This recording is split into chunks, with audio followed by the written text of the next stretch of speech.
You're listening to the Monday Night Community Show with Daniel on BRFM. We're joined with our first guest, Andy, a regular guest from Kent Fire and Rescue Service, the Sheppey Fire Station. Andy, as always, it's great to have you along with us. Good evening, Daniel, and it's good to be here. You're talking how warm it is. I'm come this evening to talk about a bit of winter safety, just to put a chill on things, I think. Well, I'm sure it won't last this warm weather, that's for sure. So I've no doubt there are lots of events coming up, as we've just been saying. So I was wondering if you can give us some safety advice as we go into the winter. Well, as we move on from where we are now, we're only 10 days away from Halloween, and this, Daniel, is a time where people might use candles and lots of things, and they might be tempted to leave them unattended. Even if you're using them in a pumpkin, which is where most people would use them, the little tea lights, it's incredible how much heat those little tea lights can give off. So our main safety thing is if you're going to use these candles, please make sure you don't leave them unattended, because it generates a lot of heat, and people might put them on the windowsills where they're near curtains and fabrics, and all those sort of things can sort of spread heat, and they could catch light. With candles, they generate quite a bit of heat at the bottom as well. So make sure they're on a non-flammable surface, or they're on a saucer or something that's not going to transfer the heat through the surface. We used to have a problem with people putting them on tops of the tellies. Unfortunately, with flat screen tellies now, you can't do that. But things like, even if you're using the scented candles around the edge of the bath, be aware that they could melt through the plastic if they're for there any time. So we're just looking at Halloween in general at the moment. 10 days away. You'll no doubt be having a lot of children coming around your houses doing the trick-or-treating. What we do ask people to consider is have your supply of treats there for the children, but avoid giving them money, because they could be tempted to go out and buy fireworks, which will move me on to my next session after the next record. Don't forget, after Halloween, or we've got just before Halloween rather, this Saturday night, Sunday morning, the clocks go back. So why not take this opportunity to change your clock and change your battery and your smoke alarm at the same time, just so you're all prepared for winter. And of course, after Halloween, Andy, we have bonfire night, and I'm guessing this is probably a busy time of year for you. Well, Daniel, it has the potential to be busy. If people are sensible, we shouldn't be a lot busier than we usually are. Because bonfire night is sort of midweek, it's on a Tuesday this year, there are a lot of organised displays on the island the weekend prior, during the week, and the weekend after. So if you're not going to an organised display and you choose to have something at home, you just need to be a little bit wary of what you do in the confines of your own garden, really. We want people to have fun, but we also want them to be safe. If you want a bonfire, to have a bonfire, try and make sure it's small. I don't want to be a killjoy, but large bonfires, again, will radiate so much heat. It will quickly dry out the trees, your shed, the fences, and they, because they're combustible material, will start to self-combust and could catch light. Keep the area around the bonfire really clear, so don't have it in an area where there's lots of undergrowth where the fire could spread very easily. Have a hose pipe ready, so should anything happen you can sort of damp stuff down, but don't put yourself in danger. If it gets out of control, just call the fire brigade out. That's what we're here for. So beware of overhanging trees, beware of your sparks, really, because your flying brands can travel quite a distance and they can be quite hot. Kent Fire and Rescue are an environmentally aware organisation, and we sort of like to promote a good practice with what not to burn. It's okay burning organic matter, but once you start burning things that are treated and things that are man-made, they give off huge amounts of toxic smoke, and you don't know what's in that smoke. For example, if you've ever taken a quick breath of smoke from a bit of plastic that's burning, and you really feel the burning in your back of your throat from burning plastic, that's because it contains really high levels of acid. It's hydrofluoric acid, and it will burn from the inside, which is why you quickly get a sore throat from only 1 or 2 breaths. So we don't really want all that in the atmosphere, so please don't take this opportunity to just burn off all your unwanted goods, because it really does huge damage. And if we have to put that fire out, then that has the potential to wash all these toxins into the soil. So, be responsible, but have fun at the same time. If you've got children, again, make sure you give them the instructions of where to stand, not to go to near the fire before you light it, before it's too late. Okay?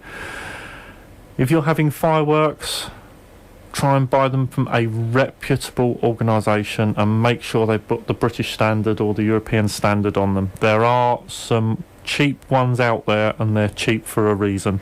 Because they may not conform to any regulations.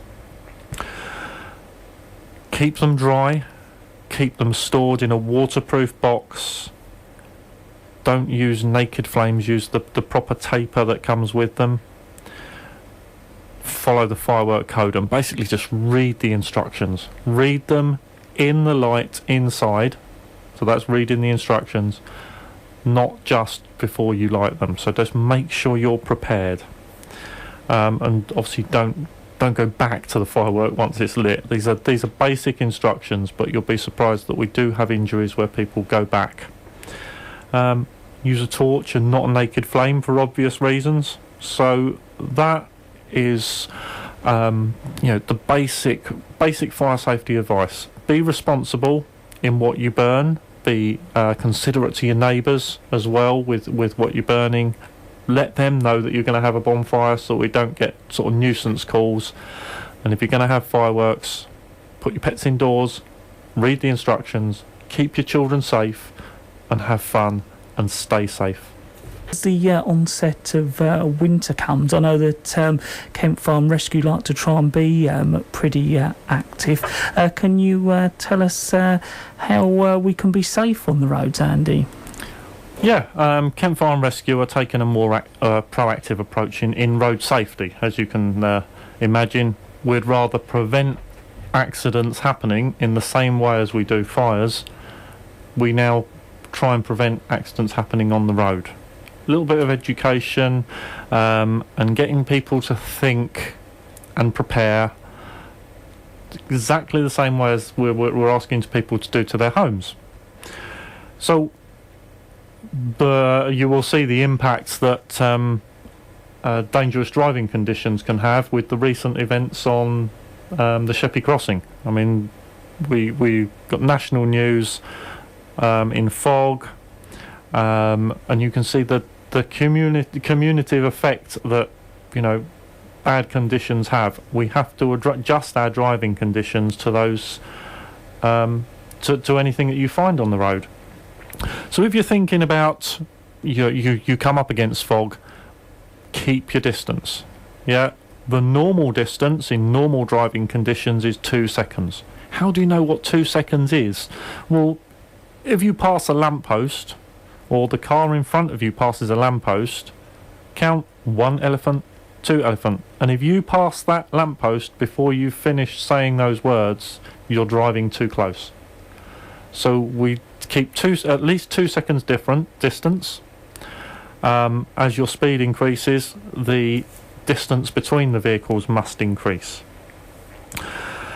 So we'll if the roads are icy, you're going to have to increase that distance even further. And if someone drops in front of you, reducing that gap, then it's down to you. You're going to have to drop back to make the distance back up. Yeah. One of the main things of crashes is obviously people driving too close together. But as we come up to winter, it's even more important that your vehicle is prepared properly. So we're talking about things, making sure you've got a good tread on your tyres. If you don't, we don't expect people to change for winter tyres and summer tyres. Just make sure you've got a good tread on your tyres. Make sure all your lights are working and clean. So if not before every journey, at least once a week, have a quick walk around your vehicle, making sure all your lights are working. As they start putting salt down on the road, it cakes up the lights, and you only need a thin film of dirt on, and it reduces the effectiveness of your lights immensely. Under the bonnet, make sure that you've got antifreeze, and your levels are all suitable. You may need to have a stronger solution of antifreeze during the winter.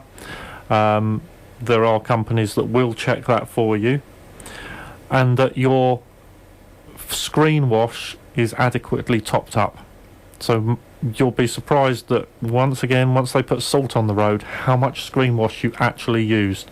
You don't want to get quarter of a way through a journey, run out of screen wash and not be able to clean your windscreen effectively, and you'll have to drive to the next service station to fill up for screen wash. Keep your screen clear. And I'm gonna mention the snow. We're in quite warm. It was quite warm this evening, but eventually it will come. Bear in mind we are only 64 days away from Christmas. I had to mention that. But we will be getting snow. Please clear your vehicle before you set off. Don't drive around with a load of snow on the roof, because as soon as you turn the heating on, it makes the roof nice and warm. The snow slides off straight into the path of the vehicle following you. So that's why you must clear all your windows and clear your snow off your roof. So that's the basics of preparing your vehicle for winter. The advice of what to have in the boot is a torch, a shovel, some warm clothing, just in case you break down, or the roads become impassable or blocked by another accident and you have to wait there for some time. And I know you wanted to cover a little bit about preparing your home, making it a bit more safer as we come into the winter. Yes, Daniel. I mean, your regular listeners will be aware that I cover home safety on every occasion that I come here. So this time I'm going to probably put more focus on how we can prepare our homes for winter. When many people may have put their heating on already. Probably not got it on now because it's quite warm this evening. But just make sure that your heating is working before you need it. I know we're looking at all the energy price rises at the moment, but we need to make sure that we are warm in our homes, but we don't put ourselves at risk.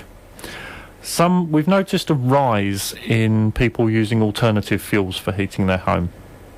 Lots of people are bringing back the open fires into service, and trying to heat their homes in an alternative way. Lots of the Victorian properties in Sheerness have open fires. If they are brought back into service, they need to be checked out by a reputable person. If they haven't been used for years, even if you haven't used them since last year, before you use it, it's worth making sure that it's swept, making sure that it's clear of any birds' nests that might have built up during the year, and free from any debris that might have fallen down the chimney. Again, we ask people to be aware of what they burn in the fireplace. Only burn organic matter, logs, coal, etc. like that. Make sure that you have a working smoke alarm on each level of your home, and make sure, more importantly, that you've got them, that they actually work.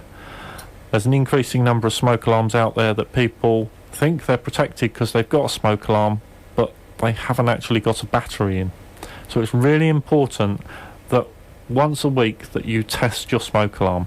And like I said, this weekend is a good opportunity to, when you change your clocks, you put your clocks back, you also use the opportunity to change the battery in your smoke alarm if it's one that requires a battery changing. There are quite a few 10-year alarms out there now, but even some of the mains operated ones need their batteries changing.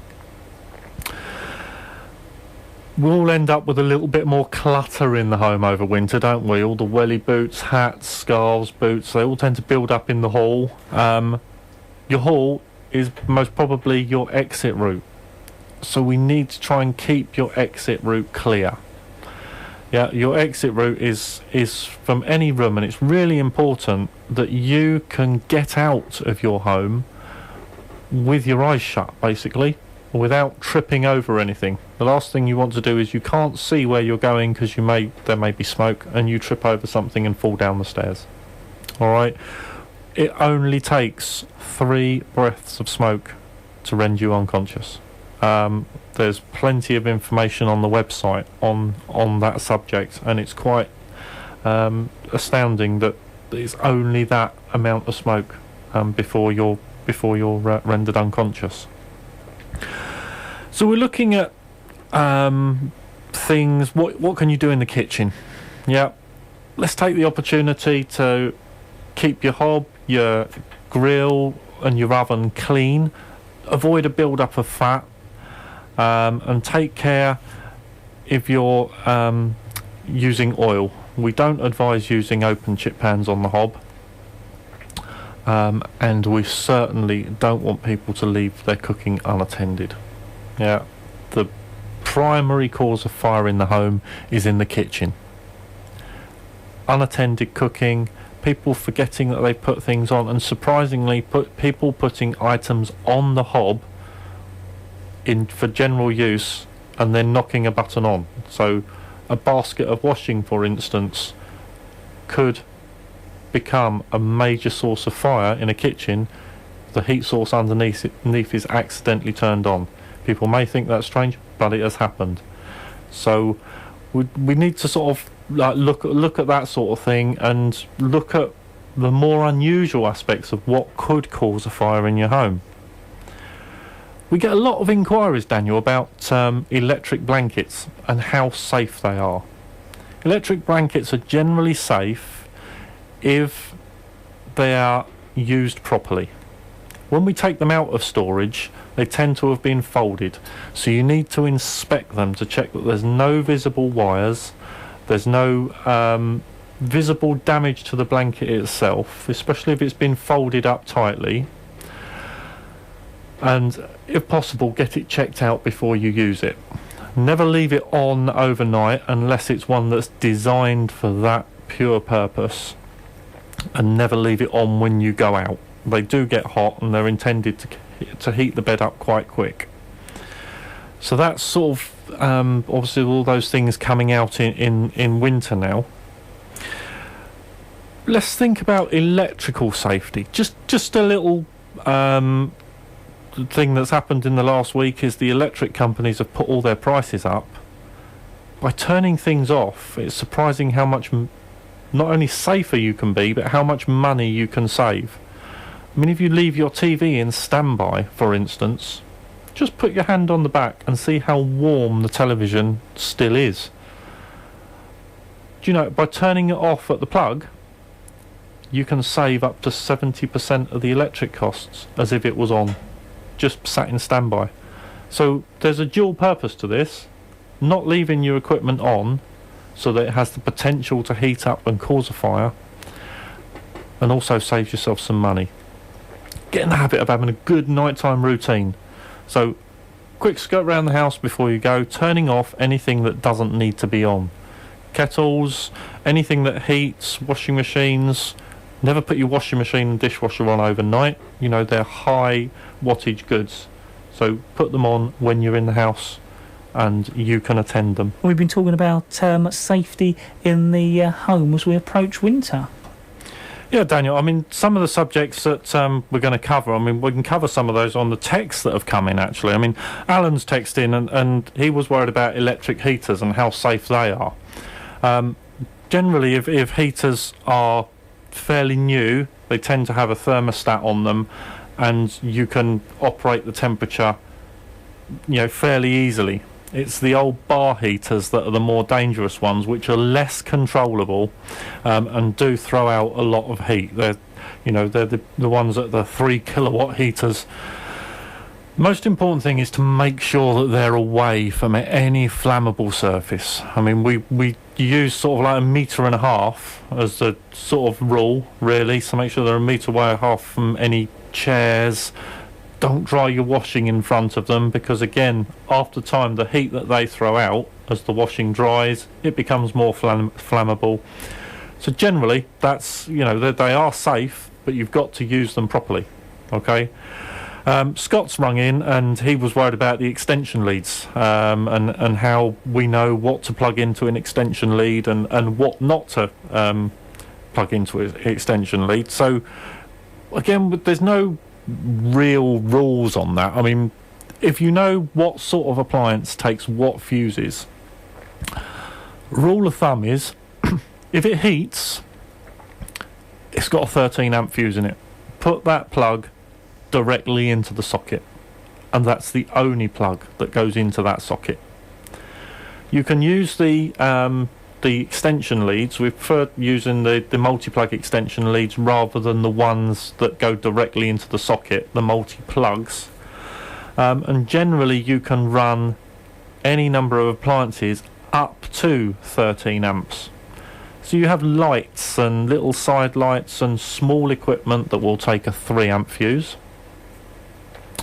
You'll have, they're the red fuses. You'll have the TVs and slightly heavier equipment which will take a 5 amp fuse, and then the heavier equipment like kettles, washing machine, dishwashers take a 13 amp fuse. So if you add up a television, a video recorder of 5 amps each, and a little side lamp, 13 amps. So that's fairly safe. All right. We've also had Charlotte text in just to say that she had a crystal ball on her windowsill, and the sun rays had actually set her chair alight. I don't know whether it's actually set alight, but when you've got strong sunlight coming onto a bent glass surface, so we're talking about concave or convex, that can really channel that sunlight into a narrow area. Because you can have things like vases, can't you, or even a mirror, one of those magnified mirrors, I suppose. Yeah, it's because the crystal ball is quite thick glass, it can magnify the sun's rays a number of times. Flat mirrors and flat glass is generally okay, because that will just purely reflect. But if you're concerned and you've had that happen to you, obviously make sure that you either place it on a windowsill that doesn't get the sunlight, direct sunlight, or just place it the other side of the room, out of the way. Obviously it is a concern, but just be aware that obviously if it's thick glass, it can sometimes really condense those sun's rays if it's there for any length of time. And is there any other safety advice you'd like to cover this evening? Well, I think I've covered quite a range of information this evening. You've had a text in about concerns on how to deal with children that are fascinated by fire and the dangers that poses. I'll just briefly cover the fact that Kent Fire and Rescue do run a fire setters scheme, where we can help parents and children that are fascinated, and there is a potential for fire starting, especially in the home. So children are curious about fires and flames, and some can be so fascinated by it that they'll put lives, including their own, in danger. So our fire setter scheme helps young people understand and control their feelings and the circumstances that can lead them to fire setting. At the same time, we teach them about fire safety awareness, and all our advisors are trained professionals, and they'll provide the advice training to you and your child. So the you can call our fire setters team on the number that I'll give you in a moment. So make sure you've got a pen and paper handy. And our aim is to prevent the fires happening and provide the professional advice, and that's a service that Kent Fire and Rescue offer.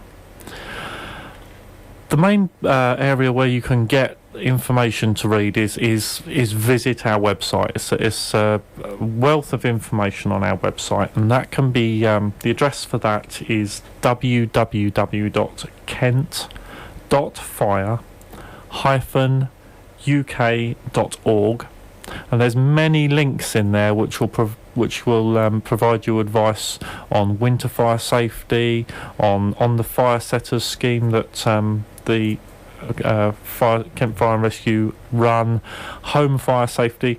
But if you haven't got access to the website, then you can call a free phone number, which is 0800 923 7000. And you can speak to our advisors on the phone, and they'll be able to direct you to the services we offer. That might be a home safety visit in your home. It might be providing you with an advice pack, and we can also supply and fit smoke alarms free of charge where required. That's the main thing that people must have in their home, is a working smoke alarm. If you keep an eye on the website, you'll notice that in a few weeks' time, Kent Fire and Rescue will be issuing their safety plan. This was called the Integrated Risk Management Plan. It's now called the Safety Plan. It's easier to understand, and it tells you exactly what Kent Fire and Rescue aim to do to improve the service over the coming years. So it's worth having a look at that, and it will give you the chance to respond to our ideas to help you, yourself, the community become safer. So generally, I'll give you a recap on the web address, which is www.kent.fire-uk.org, and the free phone number is 0800 923 7000. And if you're happy we've covered everything, I'd like to thank you very much once again for coming along this evening. Thank you for having me. That's Andy from Kent Fire and Rescue Service Sheppey, from the Sheppey Fire Station. I've no doubt we'll see Andy in a few months' time again, where we covering more safety advice for us here on the Isle of Sheppey. This is BRFM 95.6.